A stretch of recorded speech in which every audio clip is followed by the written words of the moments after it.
নমস্কাৰ বন্ধুসকল, মই হিৰেন।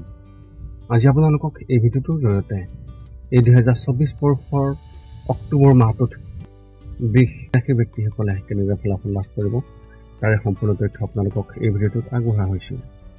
প্ৰথমে মোৰ চেনেলটো আপোনালোকে ছাবস্ক্ৰাইব কৰি ল'ব, যাতে মোৰ পিছৰ ভিডিঅ'বিলাক আপোনালোকে সহজে লাভ কৰিব পাৰে। লগতে মোৰ ভিডিঅ' যদি ভাল লাগে তেন্তে লাইক আৰু শ্বেয়াৰ কৰিব, কমেণ্ট কৰি আপোনালোকৰ মনোভাৱ প্ৰকাশ কৰিব। এতিয়া আহক মূল বিষয়লৈ। আমাৰ সকলোৰে মনত এই কৌতূহল আছে যে আগন্তুক মাহটো আমাৰ বাবে কেনেকুৱা হ'ব, বা মোৰ ৰাশি চক্ৰই কেনেকুৱা ধৰণৰ ফলাফল লাভ কৰিব আৰু এই অক্টোবৰ মাহটো কেনেকুৱা হ'ব। বহু ধৰণৰ প্ৰশ্ন আমাৰ মনত উদয় হয়, যেনে আহি থকা মাহটো কেনেকুৱা হ'ব, ব্যৱসায় বা চাকৰিৰ ক্ষেত্ৰত কেনেধৰণৰ অগ্ৰগতি দেখিব পাব, বা নতুন প্ৰত্যাহ্বানৰ সন্মুখীন হ'বলগীয়া হ'বনে নহয়, এনেধৰণৰ বহু ইত্যাদি। ৰাশিফলৰ ওপৰত ভিত্তি কৰি গ্ৰহ আৰু নক্ষত্ৰমণ্ডলৰ প্ৰভাৱ আৰু গতিবিধি বিবেচনা কৰি এই 2024 বৰ্ষৰ অক্টোবৰ মাহৰ আপোনালোকৰ মাহেকীয়া ৰাশিফলৰ সঠিক মূল্যায়ন কৰা হৈছে, যাতে আপুনি সেই অনুসৰি প্ৰস্তুতি চলাব পাৰে। এই ভিডিঅ'টোত আমি এই 2024 বৰ্ষৰ অক্টোবৰ মাহটোৰ বাবে আপোনালোকৰ ৰাশিফলৰ মাহেকীয়া ৰাশিফল কেনেকুৱা হ'ব এই বিষয়ে বিশেষভাৱে উল্লেখ কৰিছোঁ। ইয়াত আপোনালোকৰ পৰিয়াল, বিত্ত, কেৰিয়াৰ, শিক্ষা, প্ৰেম আৰু স্বাস্থ্যৰ বিভিন্ন তথ্য 2024 বৰ্ষৰ অক্টোবৰ মাহত ৰাশিফলৰ সম্পূৰ্ণ তথ্য ইয়াত উল্লেখ কৰা হৈছে। ইয়াৰ দ্বাৰা আপুনি জানিব পাৰিব যে আপোনাৰ ৰাশিফলৰ অনুসৰি এই অক্টোবৰ মাহটোত আপুনি কেনেধৰণৰ প্ৰস্তুতি চলাব লাগিব। ইয়াত দিয়া হৈছে আপোনালোকৰ ৰাশিফলত এই অক্টোবৰ মাহটোত কেনেধৰণে আপোনালোকে পঢ়া শুনা কৰিব পাৰিব আৰু কেনেধৰণৰ শিক্ষা লাভ কৰিব পাৰিব। আপোনালোকে এই ভিডিঅ'টো ভালকৈ চাওক আৰু সেই অনুসৰি আপোনালোকে প্ৰস্তুতি চলাওক। কিন্তু আপোনালোকক এইটো জনাই দিয়া হৈছে যে ইয়াত দিয়া ৰাশিফলৰ এই অক্টোবৰ মাহৰ যি বৰ্ণন, ইয়াত কোনো নিৰ্দিষ্ট ব্যক্তিক উল্লেখ কৰি ইয়াত বিশেষভাৱে কোৱা হোৱা নাই। ইয়াতে সকলো ব্যক্তিৰ হৈ ইয়াৰ যি তথ্য লাভ কৰিব সকলো কাৰণে ইয়াত উল্লেখ কৰা হৈছে। গতিকে এইদৰে আপুনি আপোনাৰ জীৱনত ঘটিব পৰা সকলো কথা তথ্য সংগ্ৰহ কৰিব। গতিকে পলম নকৰি আমি এতিয়া আগবাঢ়োঁ এই 2024 বৰ্ষৰ অক্টোবৰ মাহটোত মাহেকীয়া ৰাশিফলৰ সম্পূৰ্ণ বৰ্ণন। সৰ্বপ্ৰথম পাৰিবাৰিক জীৱনৰ ক্ষেত্ৰত এনেধৰণৰ। যদি আপোনাৰ মনত কিবা সন্দেহ থাকে তেন্তে এই মাহতে আপোনাৰ পৰিয়ালৰ সদস্যসকলৰ লগত শ্বেয়াৰ কৰক, যাতে ইয়াৰ সমাধান সোনকালে ওলাই যায়।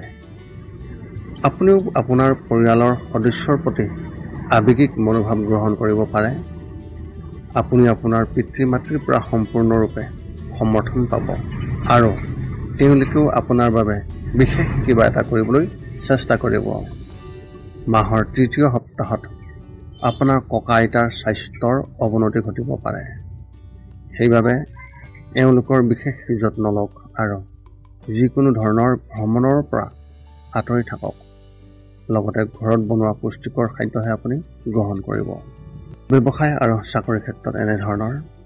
যদি আপুনি আপোনাৰ ধন ভূমি সম্পৰ্কীয় ক্ষেত্ৰত বিনিয়োগ কৰিছে তেন্তে এই মাহত ইয়াত লাভ পোৱাৰ লক্ষণ দেখা গৈছে। ৰাজনীতিৰ ক্ষেত্ৰখনৰ সৈতে জড়িত ব্যক্তিসকলে হয়তো নিজৰ বাবে নতুন সুযোগ পাব পাৰে।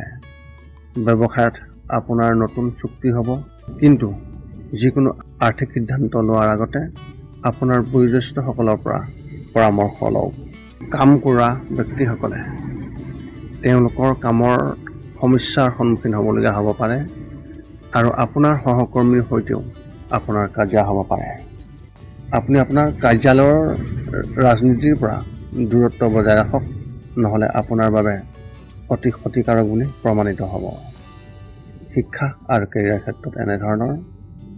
স্কুলত অধ্যয়ন কৰি থকা ছাত্ৰ ছাত্ৰীসকলে পঢ়া শুনাত কম সময় কটাব আৰু খেলা ধূলাত অধিক সময় কটাব। অভিযান্ত্ৰিক আৰু কম্পিউটাৰত অধ্যয়ন কৰা ছাত্ৰ ছাত্ৰীসকলে নিজৰ বাবে নতুন মাত্ৰা স্থাপন কৰিব, যাৰ পৰা তেওঁলোকে নতুন কিবা এটা শিকিব পাৰিব।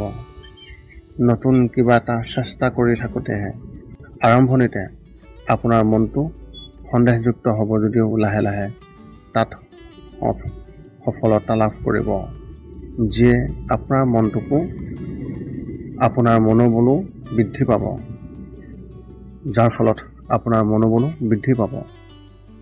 চৰকাৰী পৰীক্ষাৰ বাবে প্ৰস্তুতি চলোৱা ছাত্ৰ ছাত্ৰীসকলে নিজৰ বাবে কিছুমান ক্ষেত্ৰ বিচাৰি পাব, য'ত তেওঁলোকে ভৱিষ্যতৰ উজ্জ্বল দেখিবলৈ পাব।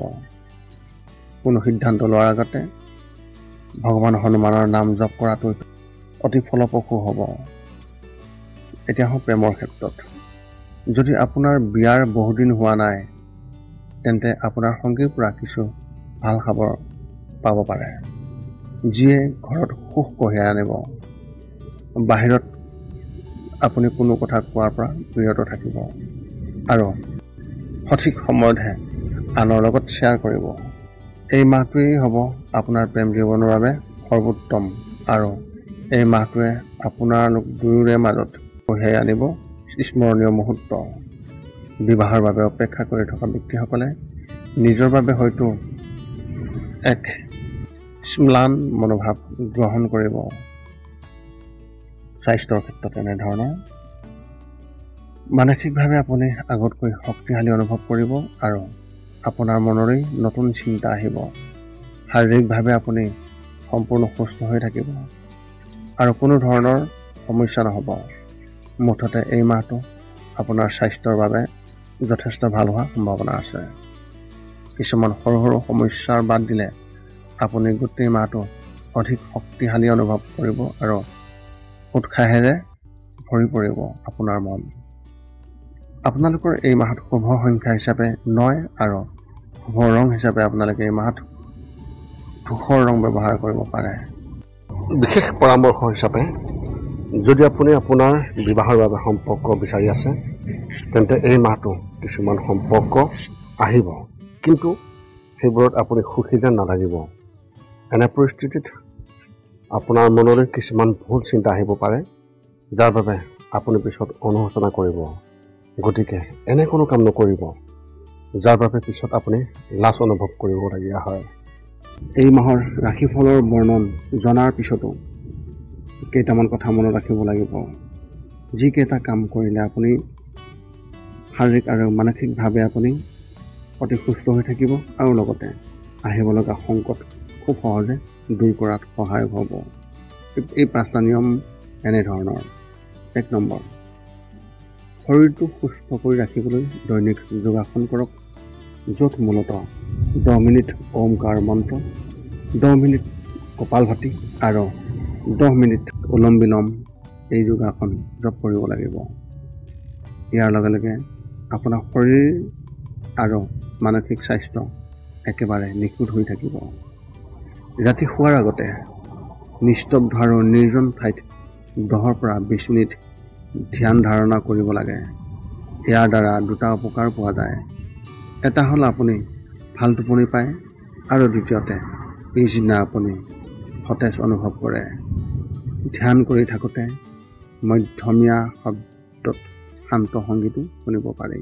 3 নম্বৰ হৈছে, প্ৰতি মঙলবাৰে পুৱা নিশ্চয় হনুমান চালিচা পাঠ কৰক আৰু হনুমান মন্দিৰ দৰ্শন কৰক। ইয়াৰ দ্বাৰা আপোনাৰ আৰু আপোনাৰ পৰিয়ালৰ যিকোনো ধৰণৰ সংকট দূৰ হ'ব আৰু সদায় সুখ আৰু শান্তি থাকিব। 4 নম্বৰ হৈছে, প্ৰতিদিনে ঘৰৰ বাহিৰত গৰু আৰু কুকুৰক নিশ্চয়কৈ আহাৰ খুৱাওক। লগতে চৰাই আদিৰ বাবেও খাদ্য বা পানীৰ ঘৰৰ ছালৰ ওপৰত ৰাখিবলৈ চেষ্টা কৰক। এই পৃথিৱীখন যিমান আমাৰ সিমানেই সিহঁতৰো। নিতৌ ইহঁতক খুৱাই আমি গুণ পাওঁ আৰু গ্ৰহবোৰৰ কুপ্ৰভাৱ দূৰ হয়। মাজে মাজে চৌপাশৰ দুখীয়াসকলক উপযুক্তভাৱে সহায় কৰক আৰু ভোকাতুৰক আপুনি খুৱাবলৈ চেষ্টা কৰক। এই আছিল বিশাসী ব্যক্তিসকলৰ এই 2024 বৰ্ষৰ অক্টোবৰ মাহটোত লাভ কৰিবলগীয়া ফলাফলৰ বৰ্ণন। যদি আপোনালোকৰ মনত জ্যোতিষ সম্বন্ধীয় কিবা প্ৰশ্ন থাকে আপোনালোকে কমেণ্ট কৰি আমাক অৱগত কৰিব পাৰে আৰু আমি আপোনালোকৰ কমেণ্টৰ উত্তৰ দিবলৈ আমি সকলো সময়তে সাজু আছোঁ। পুনৰ লগ পাম অন্য এটা ভিডিঅ'ত। আজিলৈ ধন্যবাদ।